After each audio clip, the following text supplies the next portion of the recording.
کسی پر تہمت لگانا، کسی پر الزام لگانا اللہ بہت ناراض ہوتا ہے۔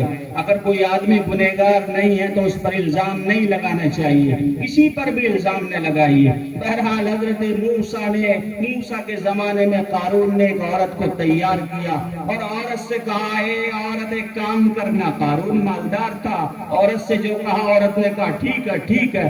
حضرت موسیٰ نے قارون نے عورت کو تیار کیا اور کہا کہ جب موسیٰ تقریر کرنے لگے تو ایک کام کرنا۔ عورت نے کہا کیا کام ہے بتاؤ تو صحیح۔ حضرت قارون نے کہا جب موسیٰ تقریر کرے تو یوں کہنا کہ موسیٰ نے میرے ساتھ زنا کیا ہے۔ کیا کہا؟ موسیٰ نے میرے ساتھ زنا کیا ہے۔ اللہ اکبر کبیرہ۔ حضرت موسیٰ اللہ کے نبی اور اللہ کے نبی معصوم ہوتے ہیں۔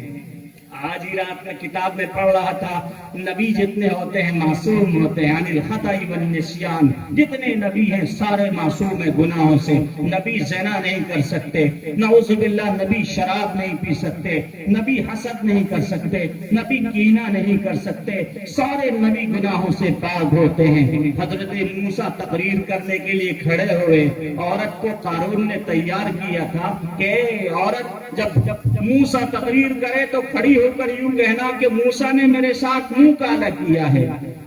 اللہ رب العزت آسمان سے دیکھتا ہے اور زمین پر ساری نظر ہے اللہ کی۔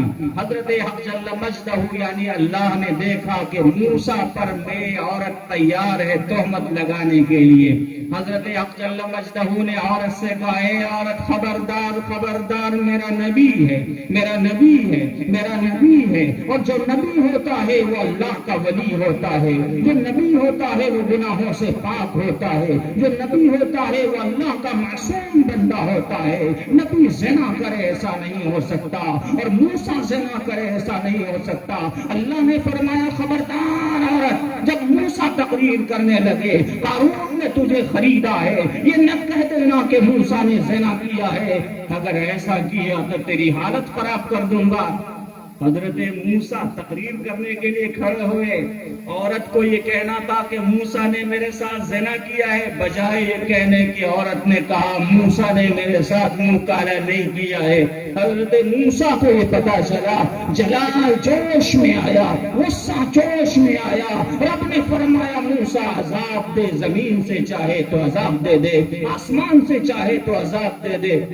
حضرت موسیٰ نے فرمایا زمین پھٹ، زمین پھٹی، اور اس سے فرمایا زمین میں دھس۔ وہ عورت جس نے تہمت لگانا چاہا تھا، وہ قارون جس نے تہمت لگوایا تھا عورت سے، اس قارون کو حضرت موسیٰ نے فرمایا زمین میں دھس۔ جب زمین میں قارون دھسنے لگا، قارون نے کہا موسیٰ توبہ کرتا ہوں بچا لیجیے، توبہ کرتا ہوں بچا لیجیے۔ حضرت موسیٰ نے فرمایا توبہ کا وقت ختم ہو گیا۔ مسلمانوں میں اس لیے سنا رہا ہوں، آج مال رکھ کر ہم یہ سوچتے ہیں بڑے سورما بن گئے، بڑی طاقت کے مالک ہو گئے۔ جب یہ مال تمہارے پاس سے ختم ہو جائے گا، پھر آپ ہاتھ ملتے رہو گے کہ بھیا مسجد بنا لوں، ایک اینٹ لگا لوں، دیواریں کھڑی کر لوں، پھر موقع نہیں ہوتا ہے۔ ابھی آپ کے پاس مال ہے، اللہ کے راہ میں لگا دیا کرو۔ حضرت محمد رسول اللہ نے فرمایا الزکاۃ، اگر مسلمان یہ چاہے کہ وہ دنیا کی بلندیاں حاصل کرے تو زکات بھی دے۔ تو انشاءاللہ غریبوں کو زکات دیں گے ہم سب کے سب، بولو انشاءاللہ۔ اپنا مال غریبوں پر خرچ کرنا، پڑوس پر خرچ کرنا۔ دہلی میں بہت سے لوگ آتے ہیں، مفتی صاحب ذرا یہ تو بتاؤ، بھیا مفتی صاحب ذرا یہ تو بتاؤ ہمیں مال کہاں دینا ہے، کہاں دینا ہے۔ بہرحال ہم ان کو بتاتے ہیں کہ غریب میں پڑوس کو مال دینا ہے، مال اپنا خرچ کرو۔ تیسری بات بتا کر اپنی بات پوری کرتا ہوں، وما ملکت ایمانکم، رسول اللہ نے ایک عجیب بات سنائی ہے، وہ بات آخری سن لیجیے۔ آپ حضرات بڑے مالدار بھی ہیں، کچھ یہاں پر کمزور بھی ہیں، کچھ مزدور بھی ہیں، ان کے حقوق نبی نے بتائے۔ فرمایا وما ملکت ایمانکم، اے علی میری امت کو یہ بتا دینا، میری امت میں بعض لوگ بڑے مالدار ہیں، بعض لوگ مزدور ہیں،